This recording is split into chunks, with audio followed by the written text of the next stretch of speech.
আক্রান্ত হলে ইসলামী ছাত্র শিবির তো ছেড়ে দিয়ে কথা বলবে না। কাঁধে কাঁধ মিলিয়ে আমরা আন্দোলন করেছি, প্রতিটা আন্দোলনে মুভমেন্টে আমরা সম্মুখে সারিতে ছিলাম এবং তাদের তখন কোনো প্রবলেম ছিল না।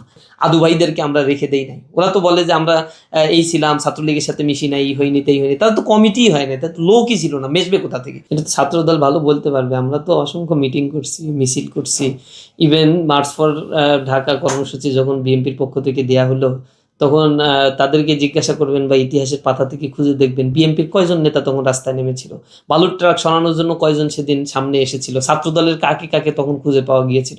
তখন বিশাল বিশাল মিছিল ইসলামী ছাত্র শিবির করতো এবং ছাত্র শিবিরের উপরে এত বেশি শেখ হাসিনা মানে হয়েছিল, নির্যাতন করতো যে আমাদেরকে কেউ বের হলে গুম করা হতো, আমাদের ভাইদের হাজার হাজার লক্ষ লক্ষ মামলা দেওয়া হয়েছিল। এরপরেও আমরা দমিত হয়ে যাইনি, আমাদের কমিটি চেঞ্জ হয়েছে, আদু ভাইদেরকে আমরা রেখে দেই নাই। ওরা তো বলে যে আমরা এই ছিলাম, ছাত্রলীগের সাথে মিশি নাই, এই হয়নি তাই হয়নি, তাদের তো কমিটিই হয় না, তাদের তো লোকই ছিল না, মেশবে কোথা থেকে? ইসলামী ছাত্র শিবির সার্ভাইভ করার চেষ্টা করেছে এবং জুলাই রিভলিউশনে ইসলামী ছাত্র শিবির ফ্রন্ট লাইনে থেকে, ক্যাম্পাসের ভিতরে থেকে, বাইরে থেকে, সব দিক থেকে প্রতিরোধ গড়ে তুলেছে। সুতরাং তারা যে কথাগুলো বলে, কেন বলে তারাই ভালো জানে। আমাদের অবস্থানগুলো তাদের কাছে পরিষ্কার। কাঁধে কাঁধ মিলিয়ে আমরা আন্দোলন করেছি, প্রতিটা আন্দোলনে মুভমেন্টে আমরা সম্মুখে সারিতে ছিলাম এবং তাদের তখন কোনো প্রবলেম ছিল না।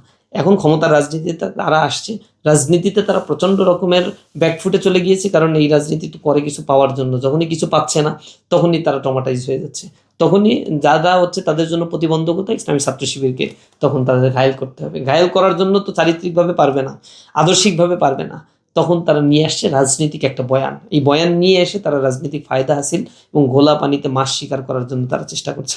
এগুলো তাদের জন্য বুমেরাং হবে। যখন গ্যাঞ্জাম ঢাকা বিশ্ববিদ্যালয় সর্বশেষ হলো, সে সময় কেন্দ্রীয় সভাপতির সাথে আমি কথা বলেছি, একাধিক নেতৃবৃন্দের সাথে আমি কথা বলেছি এবং যথেষ্ট পরিমাণে চেষ্টা করেছি পুলিশ প্রশাসন থেকে শুরু করে সকল জায়গায় যোগাযোগ করে বিষয়গুলো যাতে স্বাভাবিকভাবে মেটানো হয় এবং সংঘর্ষের দিকে না যায়। আমরা যথেষ্ট সহনশীলতার পরিচয় দিয়েছি। তারা আক্রমণ করেছে, আমরা পাল্টা আক্রমণ করি নাই, আমরা প্রতিবাদ মিছিল করেছি। সুতরাং আমাদের সহনশীলতার ব্যাপারে তো সারা দেশ জানে, সব মিডিয়া পর্যন্ত এগুলো জানে। সুতরাং আমরা চেষ্টা করছি ক্যাম্পাসকে স্বাভাবিক রাখার।